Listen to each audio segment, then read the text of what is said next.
വാക്കാണ് സത്യം, സത്യമാണ് ഗുരു, ഗുരുവാണ് ദൈവം. ഈ ഗുരുവചനങ്ങളിൽ അടിയുറച്ച് വിശ്വസിക്കുന്ന ഒരു കലാകാരൻ നമുക്കുണ്ട്. സുന്ദരനായ വില്ലനായും പ്രലോഭനങ്ങൾക്ക് വഴിപ്പെട്ടു പോകുന്ന യുവാവായുമൊക്കെ നമ്മൾ കണ്ടു പരിചയിച്ച ഇദ്ദേഹത്തെ നമ്മൾ ഏറ്റവും ഒടുവിൽ കാണുന്നത് ഒരു സംവിധായകൻ്റെ മേലങ്കി അണിഞ്ഞാണ്. തലപ്പാവ് എന്ന ചിത്രത്തിൻ്റെ കൂടുതൽ വിശേഷങ്ങൾ നമുക്ക് അദ്ദേഹത്തോട് തന്നെ ചോദിച്ചറിയാം.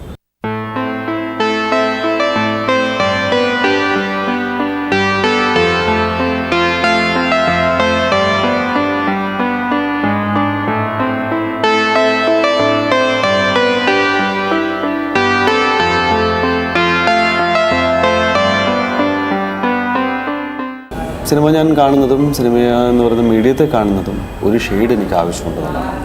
അത്തരൊരു ഷെയ്ഡ് ലിറ്റററി എനിക്ക് കിട്ടിയിട്ടുള്ളത് ബ്രഹ്മശ്രീ കരുണാകര ഗുരുവിൻ്റെ വാക്കുകളിൽ നിന്നാണ്.